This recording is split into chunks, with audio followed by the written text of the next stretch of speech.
नमस्कार, मेरा नाम हिमांशु धवन और ये वीडियो फिर से मैं एज़ोस्पर्मिया के रिगार्डिंग लेकर आया हूँ। क्योंकि एज़ोस्पर्मिया बेसिकली देखा जाए तो अगर मैं बोलूँ कि हम डॉक्टर हैं और डॉक्टर होने के बाद हम जो दवाई देते हैं उससे सारे पेशेंट ठीक हो जाते हैं, ऐसा नहीं होता। सबसे पहली चीज़ समझो, एज़ोस्पर्मिया के अंदर भी बहुत सारी अलग-अलग चीज़ें डिपेंड करती हैं। बट जो हमारे पास अभी जो पेशेंट की रिपोर्ट आई है वो है बेसिकली जम्मू के रहने वाले थे। उन्होंने अपनी यूएसजी की रिपोर्ट भी करवाई थी और अपने एज़ोस्पर्मिया के रिगार्डिंग उन्होंने तब थोड़े बहुत टेस्ट करवा रखे थे। उनमें से एक यूएसजी की रिपोर्ट थी और उनके साथ एक सीमेन एनालिसिस का टेस्ट था जिसमें उनका स्पर्म काउंट बिल्कुल निल आया हुआ था, जिसे हम एज़ोस्पर्मिया भी कह देते हैं, 0। तो वहाँ पर हमने कुछ स्टडी किया, हमने कुछ समझा, कुछ जाना और उसको थोड़ा बहुत हमने अपनी डायग्नोस को थोड़ा-सा मॉडिफ़ाइड करके, मतलब हम जैसे प्रिस्क्रिप्शन बनाते थे रेगुलर एज़ सच, तो उसमें थोड़े हमने अल्टरेशन चेंजेस करे। जब हमने चेंजेस करे तो उसका फ़ायदा उनको एज़ इन स्पर्म काउंट को बढ़ने में हो गया। आई मीन टू से जब वो नील स्पर्म काउंट था, बट आज के डेट में 0.2 मिलियन आ रहे हैं, जो एज़ोस्पर्मिया के लिए बहुत बढ़िया बात है, बहुत अच्छी बात है, क्योंकि 0.2 मिलियन स्पर्म काउंट आए हैं। फर्दर अगर देखा जाए तो थोड़े टाइम बाद वो बढ़ जाएँगे और बढ़ेंगे, क्योंकि अभी 1 महीने के ट्रीटमेंट में उनके 0.2 मिलियन स्पर्म काउंट आ चुके हैं। अब उस केस के बारे में बताता हूँ जो केस हमारे सामने आया हुआ था एज़ोस्पर्मिया के रिगार्डिंग के। एज़ोस्पर्मिया में उनमें क्या दिक्कत थी कि उनका एक रिपोर्ट है जिसमें मैं आपको मेंशन भी करूँगा, उसमें ये लिखा हुआ है no visualisation of seminal vesicles. अब वो क्या चीज़ होती है, पहले उसको थोड़ा समझ लेते हैं। सेमिनल वेसिकल्स होती क्या चीज़ है? सेमिनल वेसिकल्स एक ऐसी जगह होती है जहाँ पर आपकी एक ट्यूब जो स्पर्म को लेकर जाती है और वो सेमिनल डिस्चार्ज के साथ बाउंड होते हैं और उसके बाद वो बाहर इजैकुलेट की तरफ जाती है। वो बीच का एक पार्ट होता है।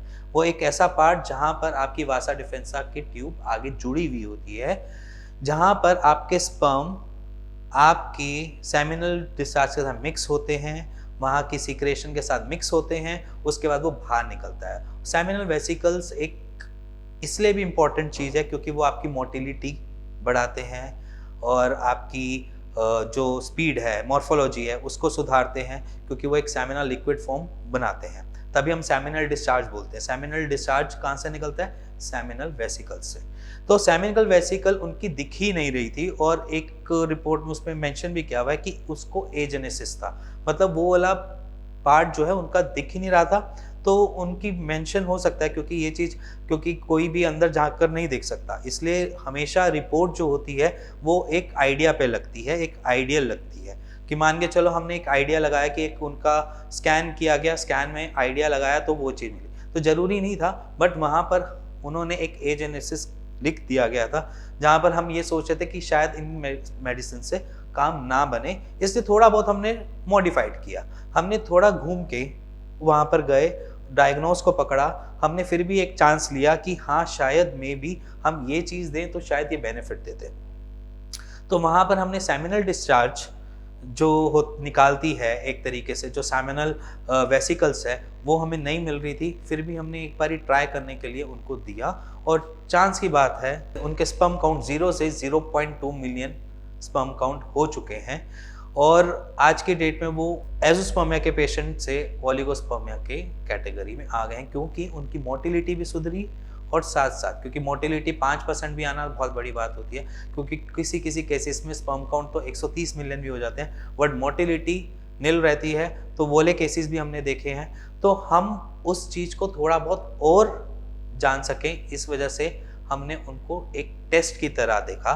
हमने उनको एक तरीके से टेस्ट किया कि मेडिकेशन काम करेंगी या नहीं करेंगी। हमने उनको ये सोच के दी कि क्या पता डायलेटेड हो, दिख नहीं रही हो, तो हम मे बी शायद उस पे एक ट्राई कर सकते हैं। तो वो ट्राई हमारे लिए और पेशेंट के लिए, दोनों के लिए फेवरेबल हो गया। तो ये पेशेंट की मैं पूरी हिस्ट्री बता रहा था कि ऐसे-ऐसे दिक्कत थी। और जो आप एज़ोस्पर्मिया से लड़ रहे हैं और सोच रहे हैं कि क्या पता ये चीज़ ठीक नहीं हो सकती, तो शायद एक बारी आप अपनी होप बदल सकते हैं या होप ले सकते हैं, उसके बारे में सोच सकते हैं, जान सकते हैं कि क्या पता एक ट्राई तो बनता ही है।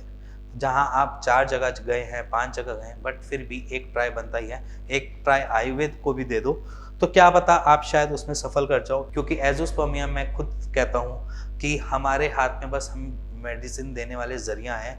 हम ठीक एज सच मेडिसिन से देते हैं।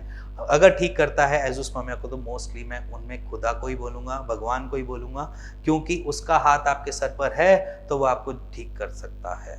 और अगर आपको लगता है कि हाँ एजोस्पर्मिया में मैं कुछ सोच रहा था और शायद ये चीज़ ऐसी पॉसिबल हो सकती है, या आपके पास कोई ऐसा रिपोर्ट्स है जो बता रही हूँ एजोस्पर्मिया हुआ, क्योंकि मैच्योरेशन अरेस्ट अगर जहाँ पर लिखा आ जाता है, क्योंकि बहुत सारी रिपोर्ट्स आती हैं, मैच्योरेशन अरेस्ट जहाँ लिखा आ जाता है, जिन्होंने टेसा करवा रखा है, जिन्होंने बायोप्सी करवा रखी है, या जिन्होंने FNAC का टेस्ट करवा रखा है, वहाँ पर अगर हम देखते हैं मैच्योरेशन अरेस्ट, तो वहाँ पर ट्रिगर करना बहुत टफ पार्ट बन जाता है हमारे लिए भी, क्योंकि आपके सेल्स का डिवीज़न हम नहीं कर सकते।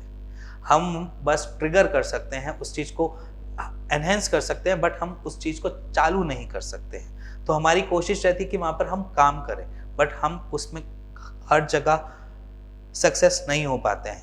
तो अगर आप एजोस्पर्मिया के पेशेंट हो तो अपनी रिपोर्ट्स जितनी भी करवा रखी है, आपने टेसा करवा रखा है, FNAC करवा रखी है, या बायोप्सी करवा रखी है, या USG करवा रखी है, या उसके साथ साथ आपने अपना हार्मोनल एस्से करवा रखा है, या फिर आपकी जो अलग अलग दिक्कत है या नील स्पर्म काउंट आ रही है, तो आप प्लीज़ अपनी रिपोर्ट्स हमें शेयर कर सकते हैं नीचे वाले नंबर पे व्हाट्सएप पे, और हमसे बात कर सकते हैं, मेरी टीम से बात कर सकते हैं, और एक उसका राइट सॉल्यूशन भी ले सकते हैं। और अगर आपको ये वीडियो पसंद आई हो तो please like share bell icon दबा दीजिएगा।